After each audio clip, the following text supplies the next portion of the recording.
Well, hi, everybody. This is Charles Bass from the USD Alumni Association. And while we are all dealing with the COVID-19 crisis as best we can, the Alumni Association is continuing our efforts to keep alumni engaged with and connected to the university. We are also working closely, although at a safe distance, of course, with our partners in career development in an effort to support alumni and current students who may be on the hunt for a job or even just looking for career advice. We've also started this podcast and Zoom interview series called USD Chats with Charles, and today's focus is the world of recruiting. So I'm happy to visit with Louis Song and Ingram Losner, who are co-founders of Proven Recruiting. Proven is an award-winning placement agency headquartered here in San Diego, and they help companies of all sizes hire talented professionals in technology, finance, and accounting. Proven is national in focus and global in reach. They're an active member of CFR Global Executive Search, a powerful collective of international placement agencies spanning 56 countries worldwide. Louis and Ingram, thank you so much for taking time to visit. In addition to our live audience, we are recording this for later viewing. And I do have some questions for you. And if anyone else viewing this meeting live wants to ask questions, they can please use the chat feature. But first, though, I want to give you both a chance to talk a little bit about your backgrounds and how Proven came to be what it is today. So, Louis, shall we start with you? Sure. I've been in recruiting since 1996 when I came to San Diego from the Washington, D.C. area. Originally born in South Korea, but grew up in the D.C. area, and then came to San Diego when my wife, then fiance, got a job at the local TV station KGTV here in San Diego. I've been in recruiting since then, and Proven came about after Ingram and I had worked together for about 10 years, maybe 11 years over at a company called K-Force. And we both kind of came to the same place around the same time where we realized that we were no longer a good fit for our last company. And so we decided to jump off and start something on our own. All right. Well, Ingram, what about yourself? How about your background? Sure. Well, first of all, thank you for inviting us, and it's always a pleasure to be engaged with the local community or the communities that we are connected to, and I think that's one of the reasons. And I'll pick up on what Louis said as to perhaps some of the reasons as to why we left our previous company to join Proven, because we felt that we wanted to create something that was a little bit more of an entity that both represented the local community, was more engaged in the local community, and gave back, right, in one way, shape, or form. And perhaps we can address that as we go through the conversation. But as far as my background is concerned, as you can probably gather, I'm not from these parts. I'm from Alabama, right? At least that's what I'm fond of saying. You can tell that from my accent. Now, I'm from the United Kingdom. I came out here in 1994. I had a small recruiting business in the UK for 7 years before I came out here. Joined a large national firm once I established residency over here. That's where I met Louis. We obviously became very close personally and professionally during the time in which we worked for the large firm. But as Louis said, we felt that the business offered us the capability and the vehicle to do something that was significantly different and significantly broader than just placing people. And so that's why we started Proven. And I think that, one of the reasons that we're so happy to do calls like this, right, is because it connects us to the very people who, we not only actively represent when, times are relatively good, but who we can help when perhaps times are as uncertain as they are right now. So, it's a combination of, I think the question was expertise, to the extent that we're able to provide any guidance or expertise in these uncertain and difficult times. That was one of the reasons as to why Proven Recruiting was set up. So we're very, very happy to be here. Well, fantastic. Can you share with our audience your opinion of the job market as it stands in April 2020? Oh boy. Easy. I'm going to start with an easy. I wish you'd have asked us that question 6 weeks ago. Louis, do you want to go first? Sure. It's changing. I think it depends on really what industries and even what geographies you're in. Here in San Diego, I don't feel like it's been as affected as some of the other cities where you have the major airlines and major hotel corporation headquarters. Now, are the restaurants affected? Are people in the hotel, restaurant, and entertainment industry affected? Absolutely.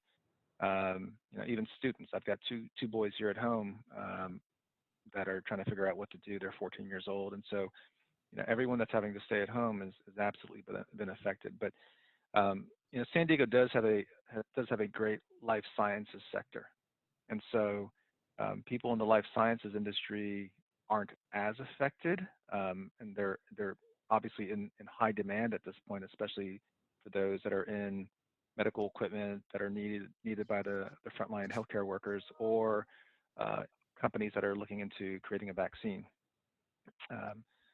Now, we have technology companies that we support, and those companies, many of them, while affected, have not necessarily slowed down to a great degree. They've kind of paused a little bit in some respects, but for software engineers and such, those types of roles have not necessarily slowed down as much as, for example, again, if we go to hotel workers or restaurant workers, those roles have obviously just been put on hold and frankly may not come back in the same way anytime soon. Yeah. Ingram, anything to add there? Yeah, sure. I think the answer to that question, right, is the opinion on the job market as it stands is I think the best face that you can put on it is that it is uncertain, right, but getting worse. I mean, you just have to see the unemployment numbers. I mean, last week, right, what was it, 4 or 5 times higher? The initial claims for unemployment were 4 or 5 times higher than they had ever been before, at 3 million, right? And this morning, 6 million, right? So, I don't even know what the number of what the overall unemployment rate is. I'm sure we'll hear about that fairly soon. I mean, it was 3.8, 3.9 the last time I checked. So, we're probably at least in double-digit territory. And, according to Treasury Secretary, we're going to get to 25% if we're lucky, right? That's the bad news, right? So, I think, the job market as it currently stands is very uncertain, very volatile, and overall likely to get significantly worse before it gets better. As Lewis has said, there are still going to be, and I think we're still in that initial phase of being somewhat dazed and somewhat confused and disoriented by the whole thing.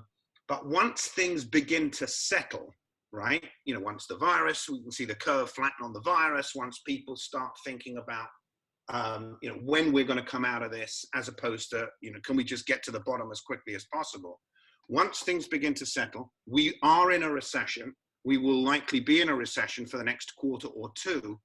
So then it turns into recession management. And particularly for job seekers, it's about identifying those pockets of industry that are going to recruit. And I think Lewis referenced this before, whether it's healthcare, whether it's life sciences and biotech companies that are on 3-year funding programs, so aren't necessarily as susceptible as the rest of us to short-term fluctuations. So, the current job market is very, very uncertain. It's likely to get worse before it gets better. But we all have to position ourselves for the moment where we hit the bottom and then to identify those areas that are going to continue to function reasonably well. Okay. Maybe pivot to some advice for somebody, say, who's perhaps a more seasoned alum, and how can they stand out in today's job market, even though, as you say, it's an extremely uncertain market. But how can somebody stand out, particularly for those seasoned people who maybe haven't been in the job market in a while?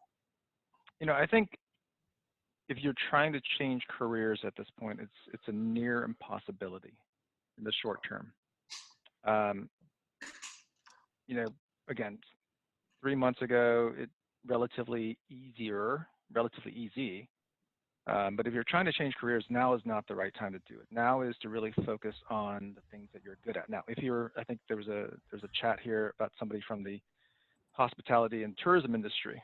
Frankly, the only advice I can tell you is you got to get out now and get a job. Get a job wherever you can. And that might mean, frankly, getting a job in retail, getting a job in delivery, getting a job somewhere, getting a job at a bank, especially with all of the things that are happening in terms of the SBA and the payroll protection program. That's going to be coming online over the next 24 hours or so. Banks are going to be inundated by small businesses trying to get, I think it's part of the $350 billion or so that's being allocated. So financial institutions are in huge demand at this point. With interest rates as low as they are, we're hearing that mortgage companies are increasing rates, even though rates are at record lows. They're increasing rates because of a huge demand, and they don't have enough processors to process these loans. One of the big things that I remember from the last recession in 2009, we started the company in 2008, 2007 in August, and then we started to go into recession. Frankly, I remember the first month we were watching the stock market crash by 1,000 points back when the market was half of what it is today. And people back in those days, especially executives, senior individuals who were making $150,000, $200,000, when we approached them about jobs that paid less than what they were making, they refused to even consider those jobs. And then they were employed for 3 months, 6 months, 12 months. And by that point, when they came back to us and said, hey, I'm willing to consider this, those jobs are gone. Those jobs are gone very quickly. And so if you're in the hotel, in the hospitality and tourism industry, I don't see, frankly, how that comes back anytime soon, frankly, without there being a lot of different processes and ways that organizations are dealing with the public. For example, when we go back to work in a physical building or back to school, what's going to be the process of how we go back to work? Are buildings, are classrooms, are hotels, are restaurants going to be certified? Who's going to certify them as far as their cleanliness? Then what about us as individuals? How do we get certified? Do we walk around with some identification or something on our phones that says we've been tested and we're clean? Because I think there's going to be a ton of paranoia of people not wanting to. Who's going to want to go on a cruise ship again anytime soon? Because you may not ever get to dock somewhere. And so, and that extends to airplanes and everything else. So there's going to be opportunity there. But I think the idea of staying in an industry and waiting for that to come back is really, frankly, dependent on your financial situation as well. If you've got the money, if you've saved enough money that you can withstand 6, 12 months of, frankly, not making money, then you can hang out and see what happens. But I think also you've got unemployment insurance as well. It seems like for those of us in California, I think the number is about $350 or so, or $450 or so from the state, and the federal government, it seems like, is kicking in $600. So unemployment's at $1,000 a week or so, and who knows how long that's going to go. But if you're collecting unemployment, obviously I don't advocate people just sitting around doing nothing. Then I think there's looking into transitioning into different types of careers, online education, and thinking about where are the opportunities as we transition into a new world of not just getting over coronavirus, but preparing for the next virus, for the next issue that's going to come up. So I'll stop there. Okay, my notes. You write some notes. Any thoughts? Yeah, just to follow on from that, the number one advice that I would give people, and I think this is partly related to Jennifer's question as well.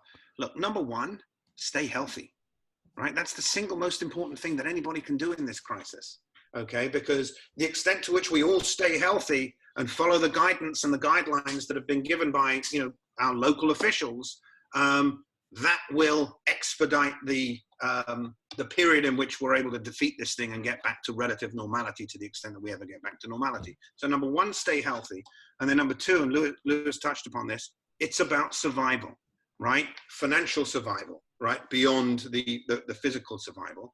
And, you know, to that degree, there already are many programs, both federal and state, that will allow people to get through the most immediate period, the next couple of months, and almost certainly beyond. So they're the two most important things: stay healthy and do whatever you need to do, including tap into the programs that are available in order to survive. And then number three, look, there's going to be a lot of people that are in these situations. 6 million more new people, right, are in this situation this week relative to last week. 3 million more last week relative to the week before. It's okay. And I think that for a lot of people who have never been exposed to the threat of unemployment or actually being unemployed, this is very daunting, and it can be psychologically incredibly crushing. Okay, but it's okay. There are many, many people that are in this situation that can associate with you and understand. And then, as Lewis has said, make sure that you use this period to enhance your skills and think about the skills that you actually have, rather than the job positions or titles that you've had and that want to go for and enhance those skills. Excellent advice. And so let's move to, say a student is watching this whose fun senior year has suddenly been ripped away from them, and now they're at home finishing up their degrees, and it's time to get serious about that job, except the market's a little bit uncertain right now. So what advice do you have for a student that is trying to break into the job market right now, if it's any different than what you just said? Ingram, you want to start with that? Sure. Well, I mean, I think that clearly depends upon your degree. Obviously, if you have an engineering degree, right, the chances are, if you've got a highly specialized engineering degree, or if you're going into medicine, guess what? You're probably going to be yanked into the front lines, way before you thought that you might be yanked into the front lines. So it really depends. If you have skills that are continually going to be in demand, if you are in the biotech industry, if you have biology as a major, or microbiology, or epidemiology, guess what?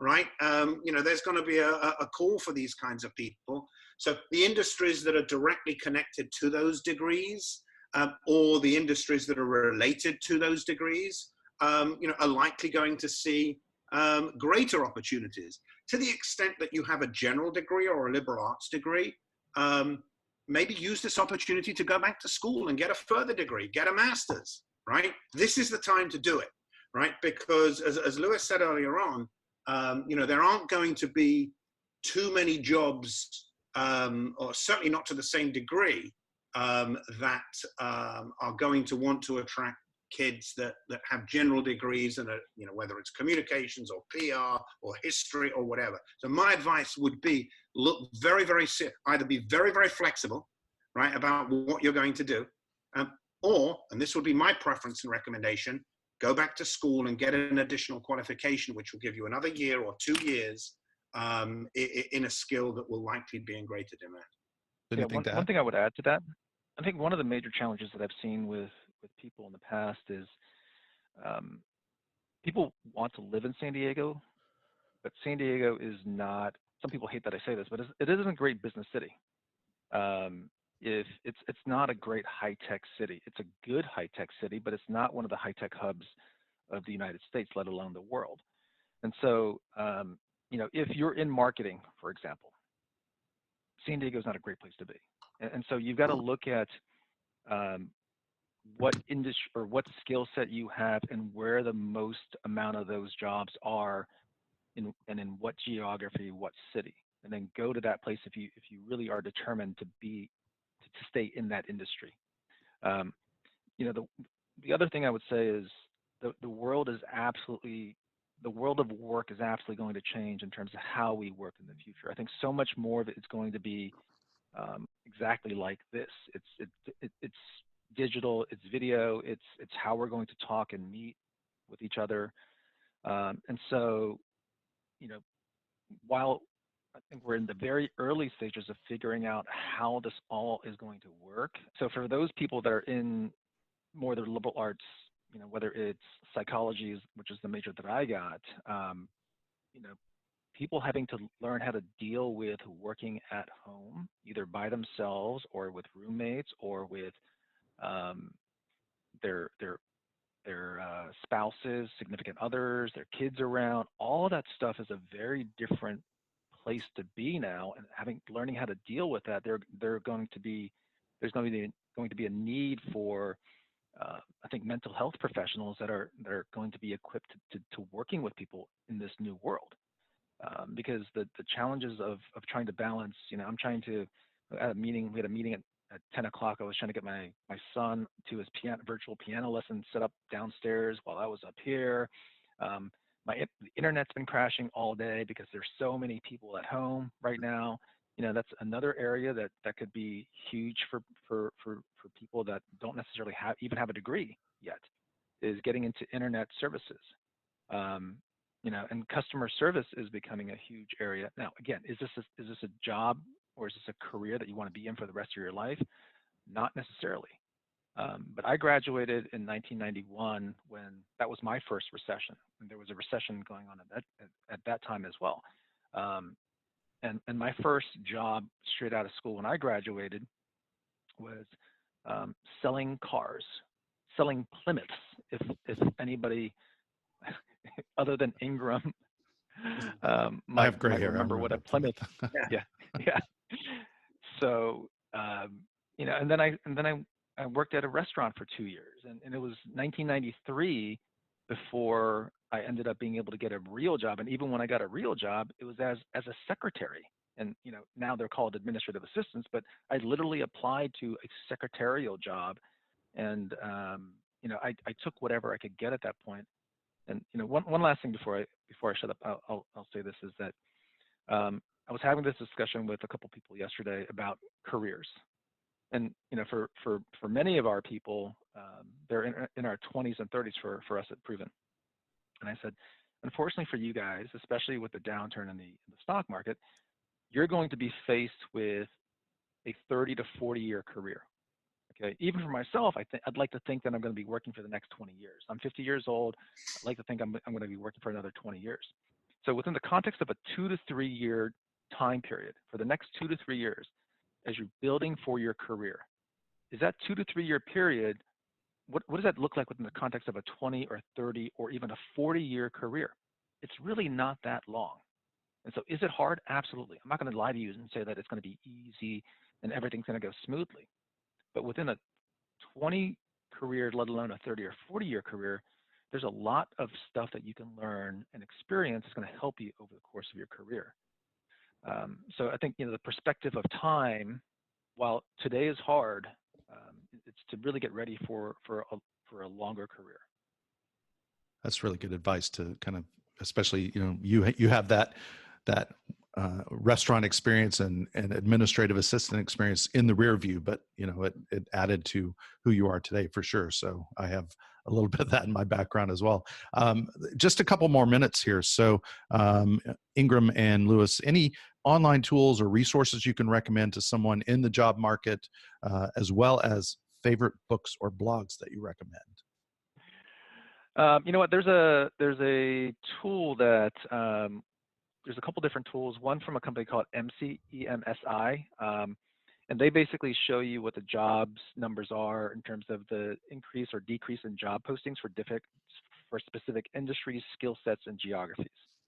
And then there was another one that we sent out, I think yesterday, that one of our employees found that basically lists all the companies that are hiring and laying off people. It's actually a live site that is updated on a continuous basis, and that it's Candor, CANDOR.co/hiring-freezes. The other thing that I would say is this: from an individual standpoint, resumes versus LinkedIn. Update your LinkedIn profile immediately. Get it up there. we typically host, and I think we're going to do this more often, we typically host a resume and interview workshop that includes LinkedIn recommendations on the last Tuesday of every single month. I think we're going to probably do that on a weekly basis because of the oncoming demand for this. But even in the good days, 40% of the people that we placed came from LinkedIn. Okay, so LinkedIn is like your own homepage for business, for work, and so that has to be something that you work on immediately, and make sure that it's professional. Make sure you've got a good headshot. Make sure it's an appropriate headshot depending on the type of business and role that you're going after. And then one of the other big things that I see people not do on LinkedIn and their resumes is they don't quantify the things that they've actually done. They talk about responsibilities. So, for example, Ingram and I are responsible for Proven. Okay, we're responsible for different aspects of Proven. Me for training, Ingram for hiring, Ingram on the financial side and strategic on the strategy side, me more on the operation side. But it doesn't tell you what we've actually done. So, over the last 13 years, Ingram and I have grown a company from 0 in revenue to close to $20 million in revenue. And over the last 13 years, we've done over $100 million in aggregate revenue over that time period. And not only that, we've grown from 7 employees to over, right now, I think the last count was like over 130 or 40 employees. And so you can all do that on an individual level and make sure you put those things on your LinkedIn profile as well as your resume. But anyway, again, I can talk a lot more about this in a different context. All right, Ingram. Yeah, I mean, I've written down here LinkedIn, right? That's the key. I mean, it's now about the creation of your personal brand, and LinkedIn provides you with the perfect opportunity to do that at no cost, and that is going to be the primary vehicle that employers or prospective employers will look at when we do it. Right? Whenever anybody says, hey, have you checked out this person? Yes, of course, you have to have your resume updated, right? But, I would venture to suggest that, within 5 years, no one's going to be looking at resumes anyway, right? Now, whereas in the past, everybody used to look at resumes. That was it. Now, I don't look at resumes, right? I look at LinkedIn profiles, right? To see, and it tells me a number of different things about the person that they have continue to work on an ongoing basis. These are living, breathing documents that should be updated all the time, right? With a good photo, right? With accomplishments, as Lewis has said, as opposed to job titles. Job titles are irrelevant, right? What will jump out at people are the accomplishments that you have made, over the course of your, professional career, or quite frankly, your academic career. I think, Charles, you referenced, seniors, right? Who don't necessarily have, aside from the odd internship, a significant amount of professional experience to speak of. Okay, let's talk about some of the things that you have accomplished in college, whether you were, the rush chair of your fraternity or sorority, whether you led the international group. There are accomplishments that people will have made over the course of their academic careers. These need to be highlighted because that's what jumps out at people. Any last comments as we head out into this uncertain job market? Look, stay positive, right? Stay positive, be aware, be realistic, try and get as much visibility as you possibly can by talking to as many people as you possibly can. Talk to as many people as you possibly can. Everybody, whether they're alumni, whether they're students, right, now have people within their own personal networks that they should be talking to. What's going on out there? How are you doing? What are you seeing? Talk to Lewis and me. Link in with Lewis and me, right? This is very, very important now, especially we're all virtual. And yet, we all have communities upon whom we can rely and leverage, right? For information, for guidance, for mentorship, right? Leave a positive impact with everybody that you speak to and connect with as many people as you possibly can. That's great. Lewis? I think about having graduated in the recession and some of the challenges that I had, and thinking back to what I thought was just about me, in that it was me with the problems. It was me that it was I that sucked and all those types of things versus the world was just hard at that point. And I think, number one, being good to yourself in just terms of just don't be so critical about what's happening at this point about yourself. Just give yourself a break. Now, it doesn't mean that you don't work hard. It doesn't mean that you don't do all the things that are necessary to get a job and survive and get through these times. But don't be so that negative voice in your head, punt it, let it go, or at least listen to books or other things, podcasts that are going to be positive. And then, be flexible. You got to be flexible in this world. To Ingram's point earlier, I think being healthy, number one, you got to be healthy, but number two, go out there from a financial standpoint, be flexible in terms of what you're going to go after. I didn't want to sell cars. I didn't want to work at a restaurant. I didn't want to be an admin. But it took me, by becoming an administrative assistant at a defense company, it allowed me to get into a company that then allowed me to get into, after 6 weeks, allowed me to get a job as a technical writer, which then got me into documentation, which then got me into the graphics department, which then got me into, I think it was a network training program. And so all those things led from one thing to another. But if I had said, okay, you know what, I've got a 4-year, really a 5-year degree, I deserve a job that's going to be a professional job. I don't deserve to be a secretary. I might still be waiting tables at this point, or something else. And not to say that waiting tables is a bad thing. Well, good luck with trying to get a job waiting tables right now, but Sure. Anyway, so be flexible and be open to where the opportunities can lead you, rather than saying this is what I absolutely have to have in this moment. That's very good advice. So thank you. And that, again, wraps up our time for today, but we want to point to some of the many resources you can check out on the web. For more information on Proven Recruiting, visit provenrecruiting.com. And to see all the tools available for students and alumni through our friends in career development at USD, you can visit sandiego.edu/careers. And to learn about the many resources and benefits available from the USD Alumni Association, go to alumni.sandiego.edu. Ingram and Lewis, thank you once again for sharing valuable information with our USD community. It's a pleasure. Thank you. And I put my personal information on the chat site. I'm sure Lewis will do the same. We're here to help, right? Anybody that needs any guidance, direction, assistance, please feel free to reach out. We're all here to help each other. Thank you so much. Be sure and hook up with them via LinkedIn, and you can do the same through the University of San Diego Alumni Association LinkedIn group. Thanks again to Lewis Song and Ingram Losner from Proven Recruiting. Thanks to Robin Darman and her team in career development, and to our entire alumni relations team, and to all the Toreros out there, stay safe.